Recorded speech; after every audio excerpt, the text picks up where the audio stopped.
नमस्कार स्वामी भक्तांनो. माझ्या स्वामीला अर्पण मराठी चॅनलवर तुम्हा सर्वांचं मनापासून खूप खूप स्वागत आहे.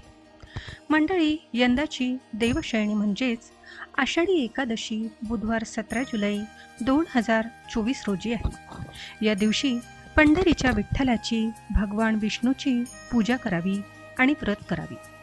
या एकादशीला व्रत केल्याने पापे नष्ट होऊन स्वर्गप्राप्ती होते, अशी धार्मिक श्रद्धा आहे. एकदा धर्मराज युधिष्ठिराने भगवान श्रीकृष्णांना आषाढ शुक्ल एकादशीच्या व्रताची पद्धत आणि महत्त्व विचारले होते. तेव्हा श्रीकृष्णाने सांगितले की नारदजींनी ब्रह्मदेवांनाही या व्रताबद्दल विचारले होते. तेव्हा त्यांनी सांगितले होते की हे व्रत सर्व एकादशीमध्ये महत्त्वाचे मानले जाते, कारण हे व्रत केल्याने कलियुगात राहणाऱ्या जीवांना स्वर्ग प्राप्त होते आणि न करणाऱ्यांना नरकात जावं लागू शकतं.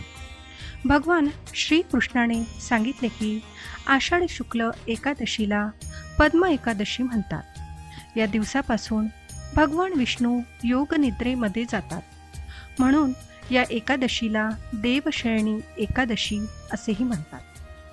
युधिष्ठिराने विचारले, केशवा, आषाढ शुक्ल पक्षातील एकादशीचे नाव काय?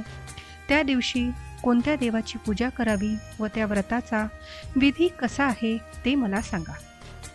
त्यावर श्रीकृष्ण म्हणाले, हे पृथ्वीचे पालन करणाऱ्या राजा, जी कथा पूर्वी ब्रह्मदेवाने नारदाला सांगितली तीच आश्चर्यकारक कथा मी तुला सांगतो. ब्रह्मदेव म्हणाले, कलियुग आवडणाऱ्या मुनिश्रेष्ठा, तू चांगले विचारलीस. तू खरोखरच वैष्णव आहेस. त्रैलोक्यामध्ये एकादशीसारखे दुसरे पवित्र व्रत नाही. हे व्रत पुण्यकारक असून ते पापांचा नाश करते व सर्व इच्छा पूर्ण करते.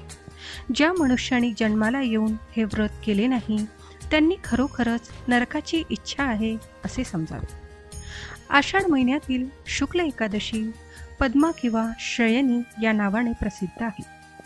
ऋषिकेशाच्या प्रीतीकरता या एकादशीचे उत्तम व्रत जरूर करावे. आता मी तुला या एकादशीची पुराणातील कथा सांगतो. ही कथा ऐकल्यानेही महापापाचा नाश होतो. पूर्वी सूर्यवंशामध्ये मांधाता नावाचा राजा होता. तो चक्रवर्ती, सत्यप्रतिज्ञ व प्रतापी होता. तो आपल्या प्रजेचे पालन धर्माने व स्वतःच्या पुत्राप्रमाणे करीत असे. त्याच्या राज्यात कधीही दुष्काळ पडत नसे व कोणालाही कसल्याच आधिव्याधी नव्हत्या. त्या राजाच्या कोषागारात अन्यायाने मिळवलेले धन थोडेसुद्धा नव्हते. तो अशा प्रकारे राज्य करीत असताना पुष्कळ वर्षे लोटली. एकदा राजाच्या पूर्वजन्माच्या पापामुळे त्याच्या राज्यात 3 वर्षे पाऊस पडला नाही. त्यामुळे सर्व प्रजाजन वैतागले व भुकेने आर्त झाले. राज्यात धान्य अजिबात नसल्यामुळे देवयज्ञ, पितृयज्ञ, अग्निहोत्रे व वेदाध्ययन हे सर्व बंद पडले. तेव्हा सर्व प्रजाजन राजाकडे आले आणि म्हणाले, राजा, प्रजेला हिताचे ठरेल असे आमचे बोलणे ऐक. पुराणामध्ये पंडितांनी पाण्याला नारा असे म्हटले आहे. तेथे पाण्यातच राहण्याचे भगवंताचे घर आयन आहे, म्हणून तर भगवंताला नारायण असे म्हणतात. नारायण सर्वांच्या हृदयात राहतो. हा भगवान विष्णू पर्जन्य रूपच आहे. पर्जन्याची वृष्टी तोच करतो. त्यातूनच अन्न निर्माण होते व अन्नातूनच प्रजा निर्माण होते. हे राजा, असा हा पर्जन्य नसेल तर प्रजेचा नाश होतो. तेव्हा नृपश्रेष्ठा, ज्यामुळे पाऊस पडेल व आमचा योग क्षेम चालेल असे काहीतरी कर. राजा म्हणाला, प्रजाजनांनो, तुम्ही सांगितलेलं ते अगदी खरं आहे. अन्न हे ब्रह्मस्वरूपच आहे. सर्व चराचर जग अन्नामुळेच स्थिर आहे. सर्व भूत मात्र, प्राणी मात्र अन्नातूनच निर्माण होतात. जगाचे जीवन अन्नावरच चालते. पुराणात व लोकांच्या तोंडून मी असे ऐकले आहे की राजाच्या अनाचारामुळेच प्रजाजनांचे दुःख भोगावे लागते. मी सूक्ष्म बुद्धीने विचार करीत आहे. मी काही पाप केल्याचे मला आढळले नाही, तरीही प्रजाजनांचे हित व्हावे म्हणून मी सर्व प्रयत्न करेन. राजाने असा विचार केला आणि विधात्याला नमस्कार करून व बरोबर मोठे सैन्य घेऊन तो गहन वनात गेला. तेथे तप करणाऱ्या श्रेष्ठ मुनींच्या आश्रमांना त्याने भेट दिल्या. त्यावेळी त्याला ब्रह्मदेवाचा मानसपुत्र असलेला अंगिरा ऋषी दिसला. त्याच्या तेजाने 10 दिशा उजळल्या होत्या.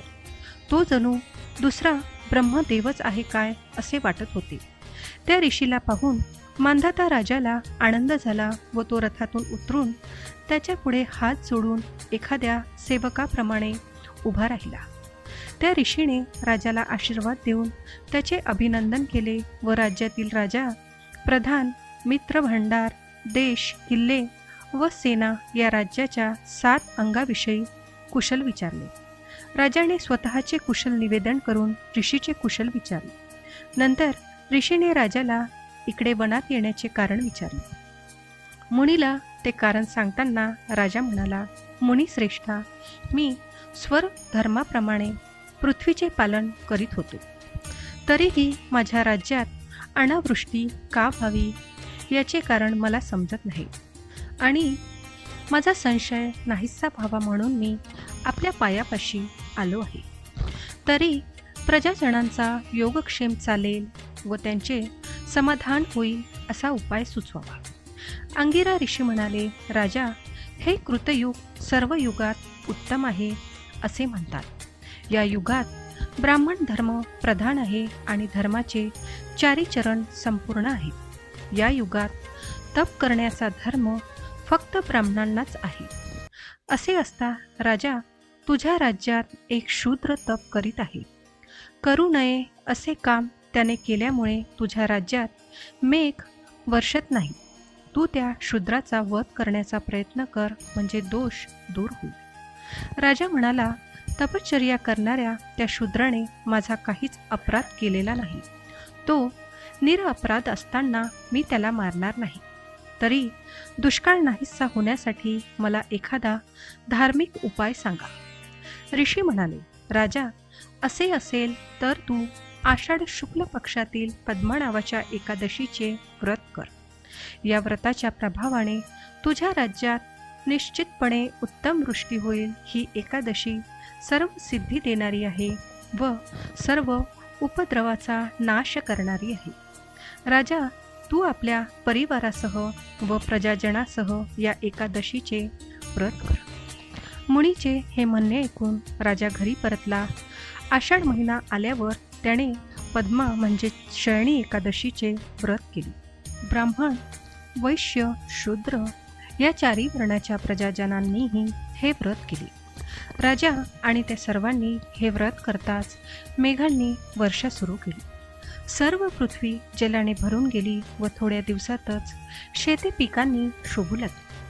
ऋषिकेशाच्या प्रसादाने सर्व लोकांना सौख्य लाभले. याकरिता पद्मा एकादशीचे हे उत्तम व्रत अवश्य करावे.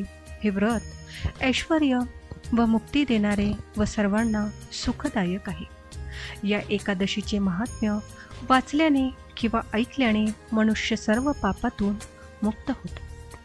तर मंडळी, याप्रमाणे ब्रह्मांड पुराणातील पद्मा एकादशीचे महात्म्य संपूर्ण झाले. श्री स्वामी समर्थ. जय जय स्वामी समर्थ.